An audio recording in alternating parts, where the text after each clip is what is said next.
All right, today we are starting a new unit on rational expressions, and you can find these notes under the eDay folder, and it's going to be a whole new unit, and you can print out the whole thing, or you can take notes on your own piece of paper, whichever one. I don't really care.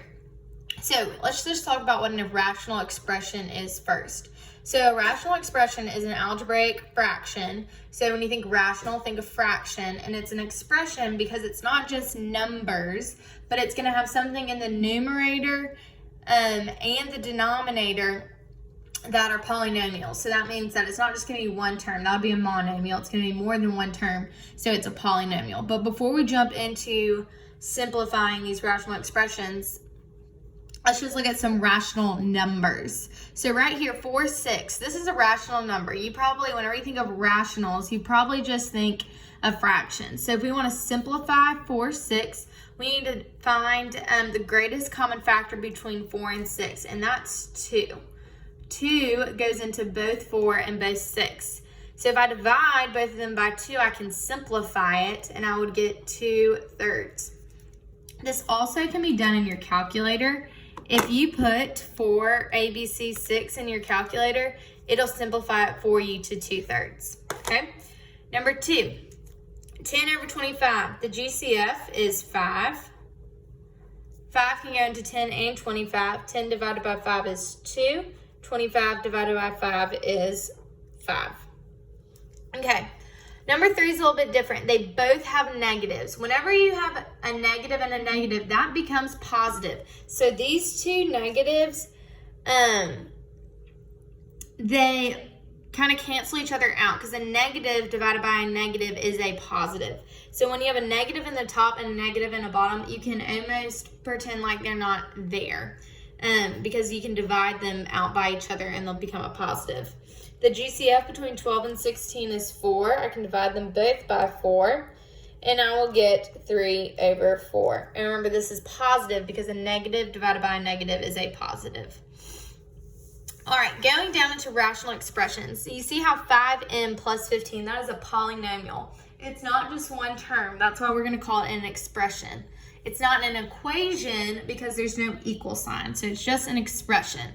So right here, it tells us the first thing we need to do is factor, and you're going to factor the numerator and the denominator. Well, in this case, there's nothing I can factor in the denominator because it's just one term. In the numerator, though, I can see that my GCF is a 5, so I'm going to factor out a 5. If I factor out a 5, I'll get m plus 3 on the top. Because if I were to multiply this in, if I were to distribute it in, I'd get back to the original equation of 5m plus 15. So I factor out a 5, so I divided everything by 5.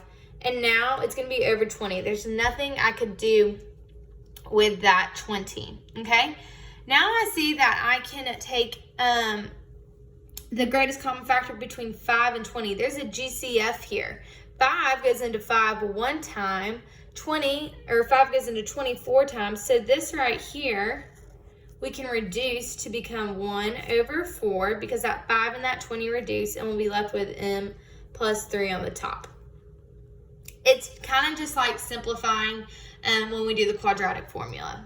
All right, number 2, the first thing we are going to do is factor the numerator or the top. So I'm going to divide everything by 6. 6 is the GCF, and I'll get 6 times x minus 4, because 24 divided by 6 is 4, all over 3. Well, the terms right here, this 6 and this 3, there's a GCF of 3, so I can reduce my fraction. 6/3 is going to reduce to 2/1, x minus 4 on the top. Nothing happens with what's in those parentheses. All right, 3 is a little bit different. I have a polynomial on the top and the bottom. So I'm going to factor the top and the bottom, or the numerator and the denominator. On the top, the greatest common factor that can go into 8 and 10 is a 2. I'll get 4a plus 5. And on the bottom, the greatest common factor that can go into 12 and 15 is a 3, and I will get 4a plus 5. So now we can reduce our rational, and you see how there's a 4a plus 5 on the top and a 4a plus 5 on the bottom? This is like saying you're dividing 4a plus 5 divided by 4a plus 5. Whenever you divide something by itself, it just becomes 1. So this would reduce to just 2 over 3 times 1, but that 1 is understood, so we don't have to write it. All right, number 4. I can't factor GCF out of the top, but I can out of the bottom. The GCF on the denominator is going to be a 6. When I factor out a 6, I'll get an x plus 2. Well, now I see here that I have the exact same thing in the numerator and the denominator. Whenever I divide something by itself, it just becomes 1.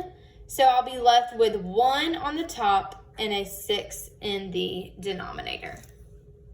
Okay. Bouncing around to number 6. Number 6 is a little bit different. We have an x squared on the top and the bottom. We're still going to factor the numerator and the denominator like we normally would. So on the numerator, I can factor out an x, and I'll get x plus 4. And on the denominator, I can factor out, okay, there's no GCF. This is the first time we're seeing there's not a GCF. But if you look carefully, this right here is a difference of squares, x squared minus 16. So I know that's going to factor to x plus 4 and x minus 4, because the square root of x is, or the square root of x squared is x, square root of 16 is 4. It's a difference of squares situation. Well, now I can see that the numerator and the denominator both have this factor of x plus 4. Whenever I divide something by itself, it becomes 1. So it's like it cancels out, but it's really becoming 1, and we'll get x over x minus 4, because this right here became 1. All right, if you go and look at number 7, we're always going to factor the numerator and the denominator when we're simplifying rational expressions. In the numerator, we always try GCF first. The greatest common factor is a 3. When I factor out a 3, I get x plus 4. In the denominator, I can see there's not a GCF. So when I don't have a GCF, then I have to figure out what method of factoring I'm going to use. And I have 3 terms, so I'm going to try magic number trinomial. So I know I need to multiply to negative 20 and add to negative 1. I can use the shortcut because the coefficient in front of this x is a 1.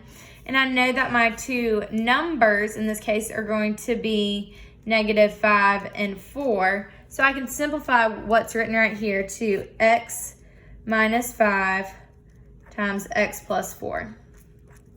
We have 2 factors that match up. So these 2, when you divide them by each other, become 1. So we're left with 3 over x minus 5. All right, looking at number 9. Same idea. We always are going to factor the numerator and the denominator.